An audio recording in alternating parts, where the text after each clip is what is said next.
Hey everyone, welcome to another special episode of the Does It Hold Up podcast. I'm your host, Adam. And I'm Emily. And last Friday, we gave you a special episode where we talked about some of the scariest movie characters of all time to help you get in the mood for Halloween. So scary. Well, we can't really do a sequel or a reboot to that podcast, so we're giving you another special one, and it is some maybe underrated horror movies or like underseen horror movies. Ones that we recommend that maybe you haven't watched or maybe you haven't watched in a really long time and they definitely deserve a rewatch. If you're anything like me, I cannot find horror movies when I want to actually find one. So having lists like this is so important. I will spend 17 hours looking for a movie before I actually watch a movie. It's one of my biggest problems with streaming, which is for a whole nother episode and a whole nother time. I know I start looking at like 8 o'clock when it's still a good time to start a movie. And then by the time I actually find one, it's like 10 o'clock. And I'm like, I don't want to stay up that late anymore. Right now, I got to put on a 2-hour movie. Then Which I'll I'm fall asleep definitely halfway going to through. fall asleep. Yep. Yeah, it's stupid. So we're here to help, hopefully, with just a couple movies. You know, we're going to keep this one nice and short, like every Tuesday episode is. And just kind of give you a few recommendations. Yeah. And these are going to be in no particular order. No order whatsoever. All right, I'm going to start this off. Cool. First movie I have is from 1998. And I'm going to tell you the cast list because it's insane. I didn't even write everyone down. I just wrote down a bunch of them. First up, it stars Josh Hartnett, Elijah Wood, Jordana Brewster, who would go on to play Mia in The Fast and the Furious, Salma Hayek, Famke Jensen, who was the original Jean Grey in the early X-Men movies, and the singer, artist, Usher. And Really? so many more. Like, just IMDb this movie when you're done listening to this and just look at the cast list. It's kind of amazing. But this movie is called The Faculty. It's about a group of students who have to fight against an alien invasion. And it reminds me a lot of, like, for the time, for 1998, it felt like The Thing, where you never know who could be an alien. So these alien parasites take over people in this little town. And you never know who it's going to be because they act just like them. The only difference is they get really thirsty. So, like, you watch people and you're like, are you drinking an exorbitant amount of water? Or is that the right amount of water? Are you an alien? Or are you a person? Because, you know, people need water as well. So it's a great way to, like, pay attention to the background as well. But then everybody starts turning on each other because they're not sure who's an alien, who's not an alien, obviously. And I'm not going to give you spoilers or anything like that of who it is or whatever. Just know that Josh Hartnett plays a drug dealer who doesn't do his own supply. Yeah, you don't do what you sell. No, absolutely not. Don't get high on your own supply, guys. That's rule number 1 of drug dealing. Like you would know. I've been a drug dealer for 40 years. No, just kidding. I'm not even 40. So he makes a drug that gets put around the school, and it's a diuretic. It dries you out, and that's all I'm going to say. It's wonderfully acted. It's scary. The effects are pretty good for 1998. Like, the aliens look really good. And the fact that it has this many stars in it, and I feel like it came and went. Like, people, when it came out, they were like, that's a good movie. And then, like, a month later, they were like, I don't remember that movie. So I think you guys should remember that movie and check it out. The Faculty, 1998. Cool. What's your first one? My first one is going to be 2016's Hush. It's a movie, a deaf writer must fight for her life when a mass killer breaks into her home. It's very realistic, and it's so terrifying with their use or lack thereof of sound. Just they almost make you into that deaf person during this movie where it's like you don't necessarily get the auditory clues that someone's coming. They're just gonna be there. It is terrifying and so realistic that I'm just like, oh, giving me chills, lock all my doors. Check my windows. No. I have seen that. Yes. And I second that. It's a pretty good movie. You know me, I love home invasion movies. Yes. If you listen to the last podcast, I had a few on there. They're terrifying. Every time. Nobody's breaking in my house. Try it.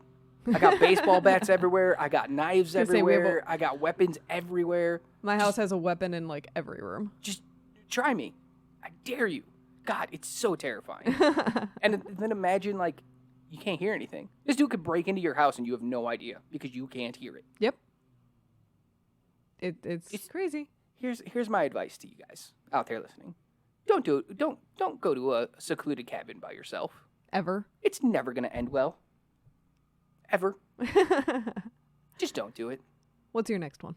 You know anything else about Hush? Oh, I want to leave most of it to their devices. Like, all right. This is my recommendations. So clearly everything that I'm saying is good or made me scared. So your elevator pitch is deaf woman home invasion. Watch it. Yes. All right. I'm in. Yeah. My next one is from 2010. It's a South Korean film, so you will have to watch it with subtitles. But it's called I Saw the Devil. Now, This isn't your typical horror movie. This is a movie about a cop, special agent, whose fiance gets kidnapped by a serial killer. And now he's going after that serial killer. And he's going outside the law for it. The best part about this movie is he catches the guy a few times.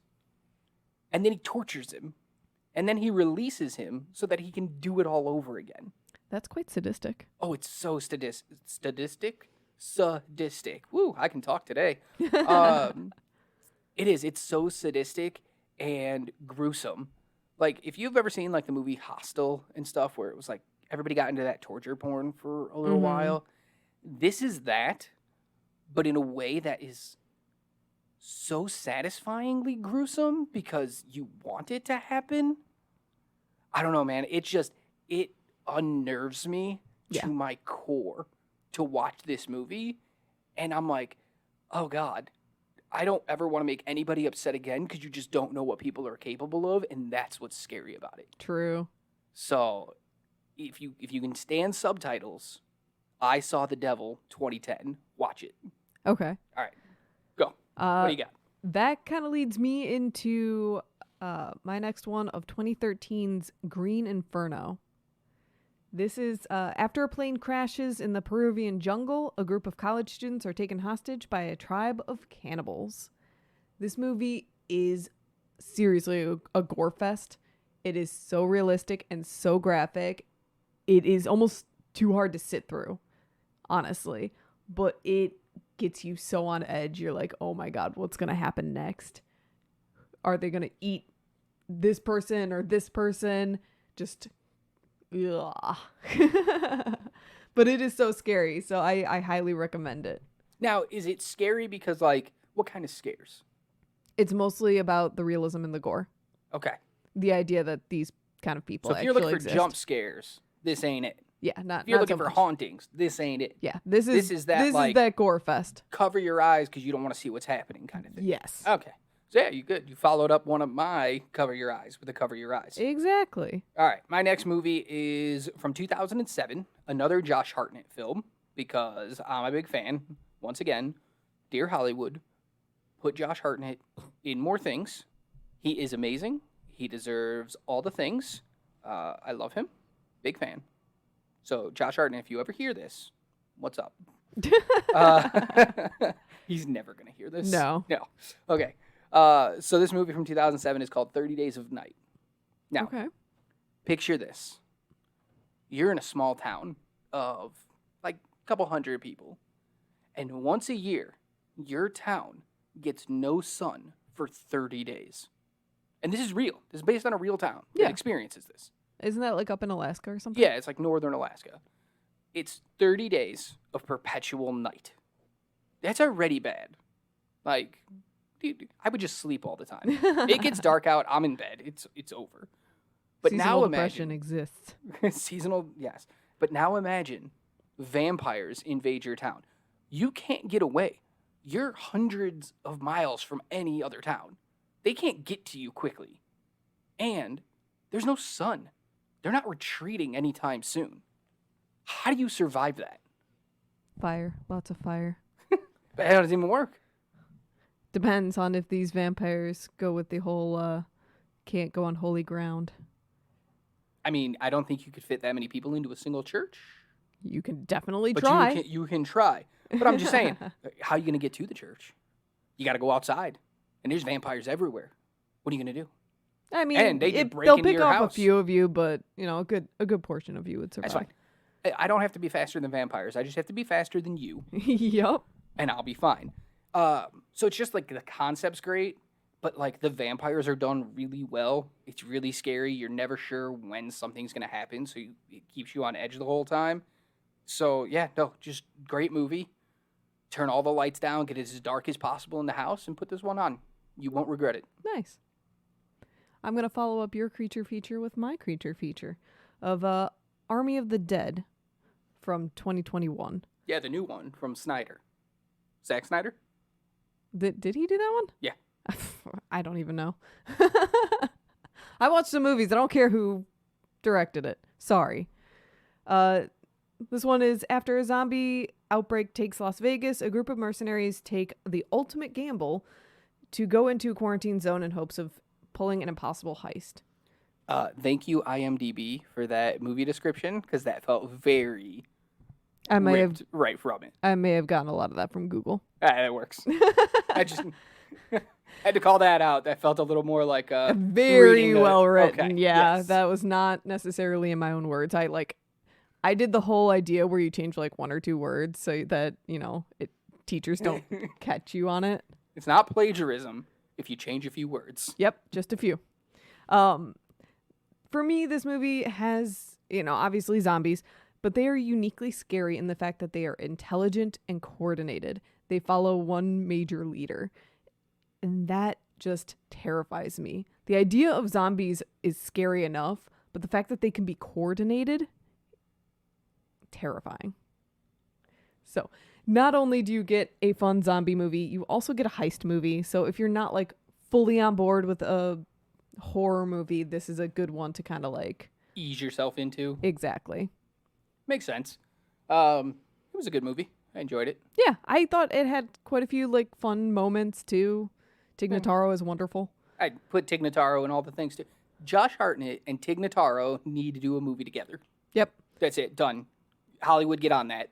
There's always a thing where like if anyone is problematic, doesn't matter who they are in Hollywood, they should just be replaced by Tig Notaro. Okay, so why don't you tell them the backstory of Tig Notaro real quick, sum up why it's important. So I don't remember who originally was playing the role that she took on, but it was a person who did Delia. I don't remember his first name, but his last name is Chris Delia. That's his name, Chris Delia. So they filmed his entire thing. Came out that he was super problematic. Once again, don't remember what he did. I'm not super into that.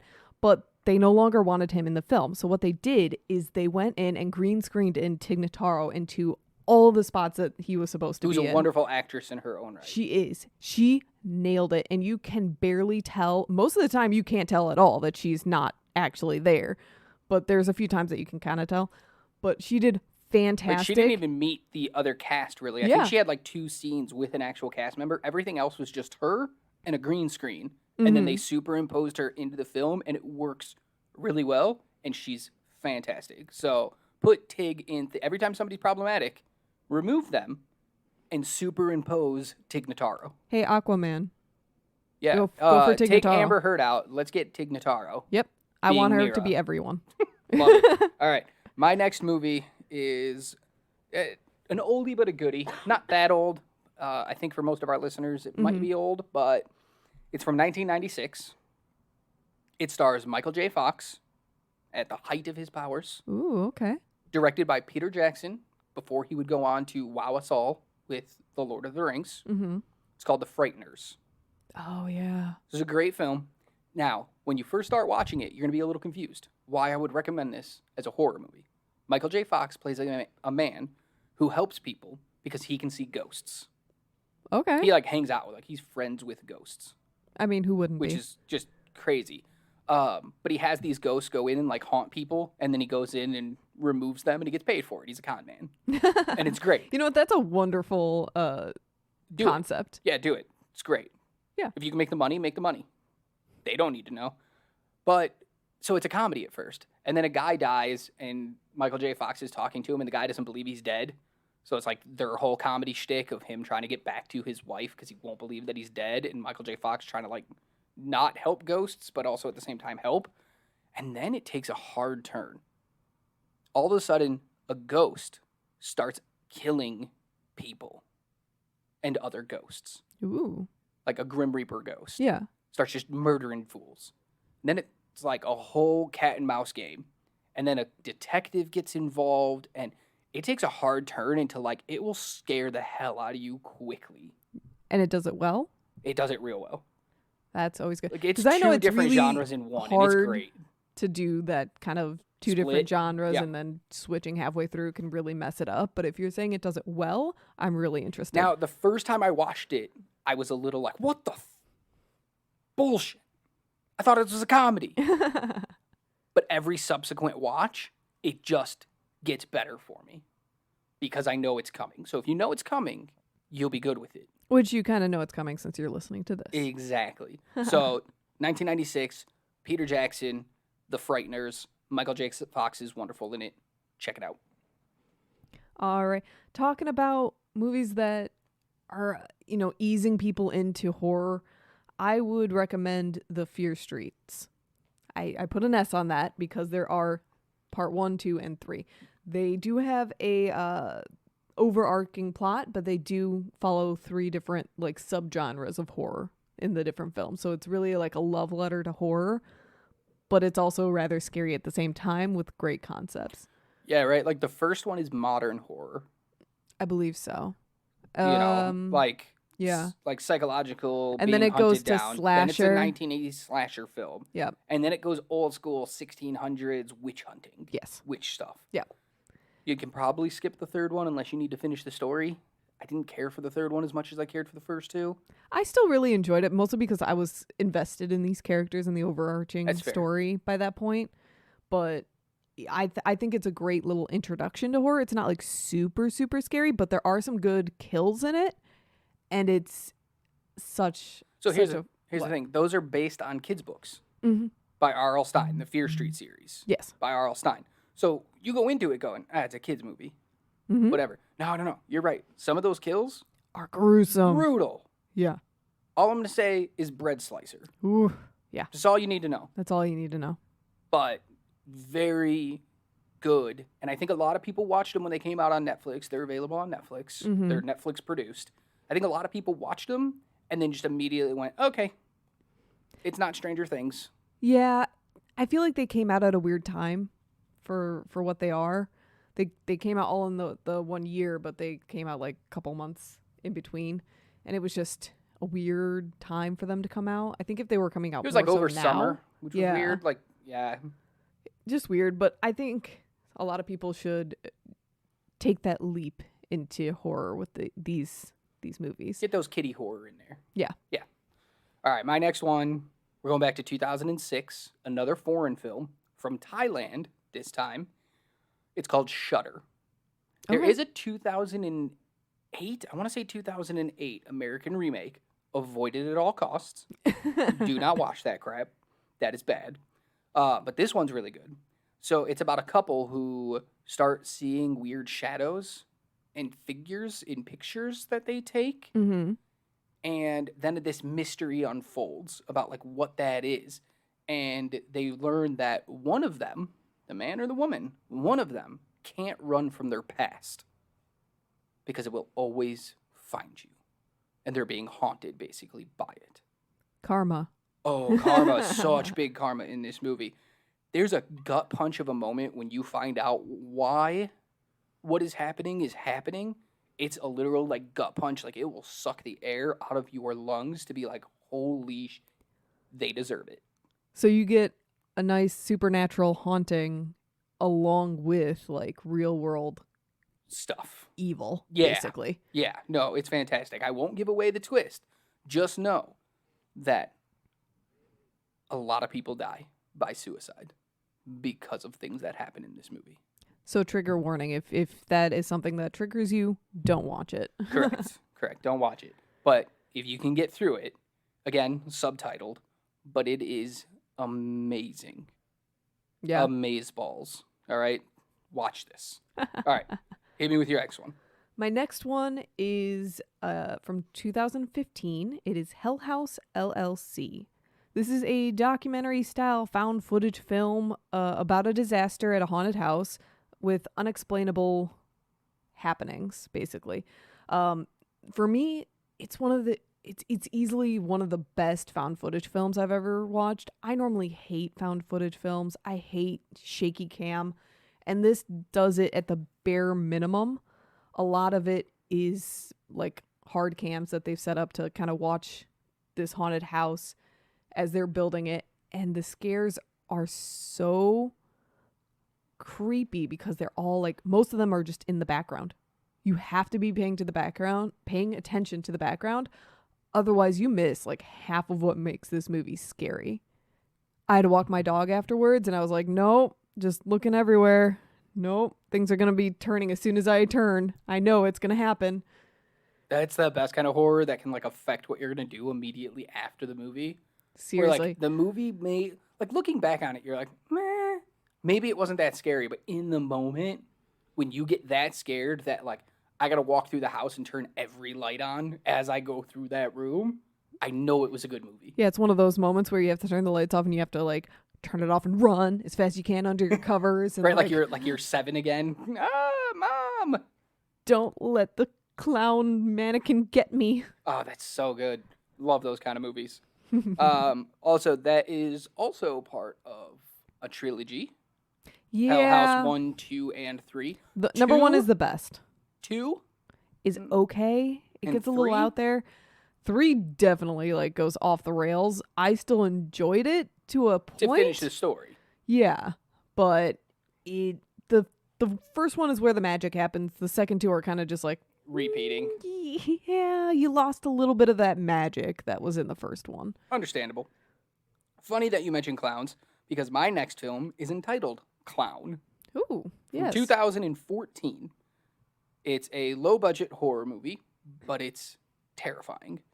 It's about a man who forgets to hire a clown for his kid's birthday party. How dare you? I know, right? Like, okay, terrible father alert. Karma is coming for this guy, too. Absolutely. But he finds an old clown costume in a trunk in his basement. Yeah, because that's definitely a thing that First of all, happens. How did he not know it was there for all these years or whatever? Just weird. But he puts it on. I was going to say, basements are the bane of my existence. Yeah. But he puts on this random suit that he finds because he's like, I can be the clown. Oh, yeah, you're going to be a clown, all right, sir. This suit comes with magical powers. Oh, I was going to say, is it like the mask? And it starts, it starts changing him. Ooh. He can't take the damn costume off anymore. Okay. Once he puts it on. It suctions to his skin and slowly morphs him into a clown. A killer clown who craves children. So we can thank this movie for coming up with that craze of people in clown costumes. Yeah, I'm going to blame it on this movie. I think this was during that time, like, I think 2016 is when we had that weird clown scare that where clowns were everywhere just walking down the street for some reason. Yeah. This was from 2014, and that was also a time where, like, a lot of clown movies came out. Mm-hmm. But some of the bigger budget ones, just, who cares?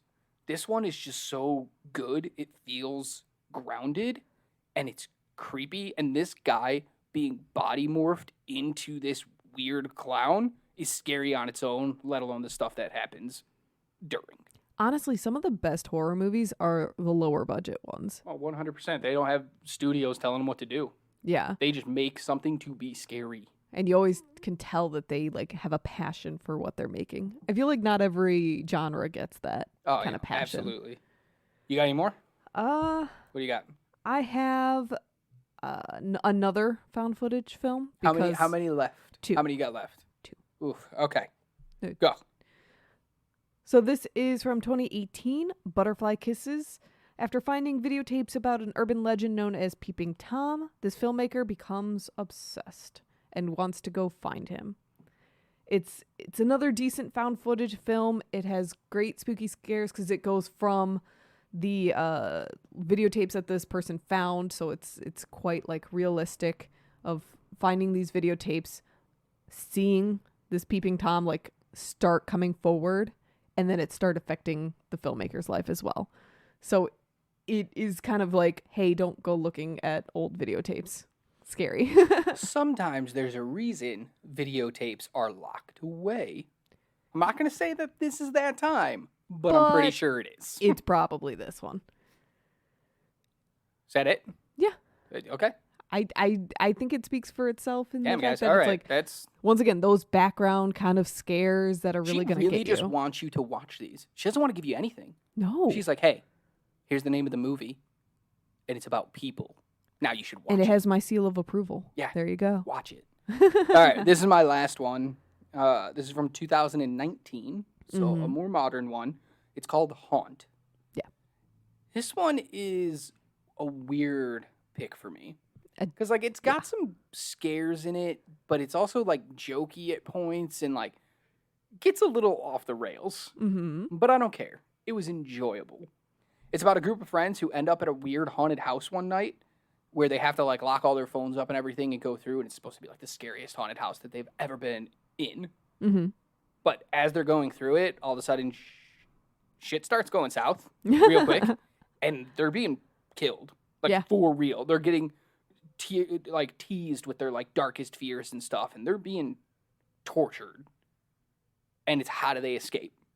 And it's about these guys, all the workers at the haunted house are all in on it.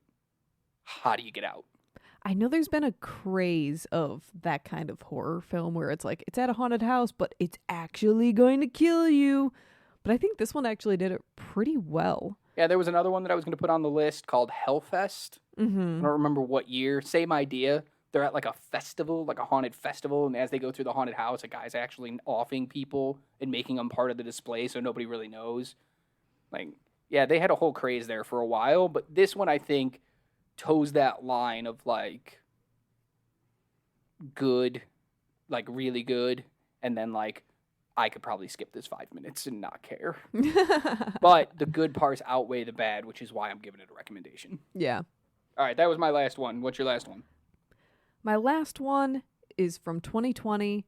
It is Run from Hulu. After being controlled by her mother for her entire life, Chloe starts to unravel dangerous secrets about her life and her mother. I don't want to give anything away, but it's very almost it's definitely psychological. It's not going to be all that gory. It's definitely about can you trust the person that you're supposed to trust the most? And that can be rather scary in a headspace sort of way. There's a few jump scares in there, not too many, not crazy.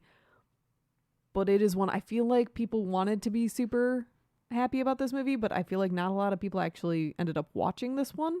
Because I know I only watched it recently, and it's back from 2020. So that's our recommendations. I'm going to go through mine, and I know Adam's going to go through his to kind of go with where you can watch these from. So like I said, Run you can see on Hulu.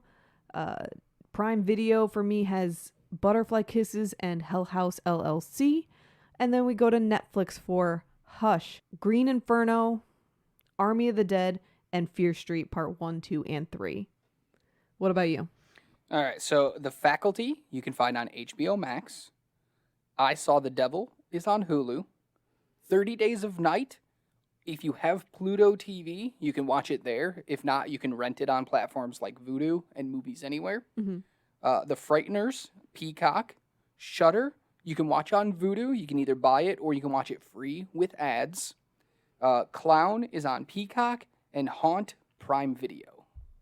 Awesome. So go check these all out, guys. Yeah.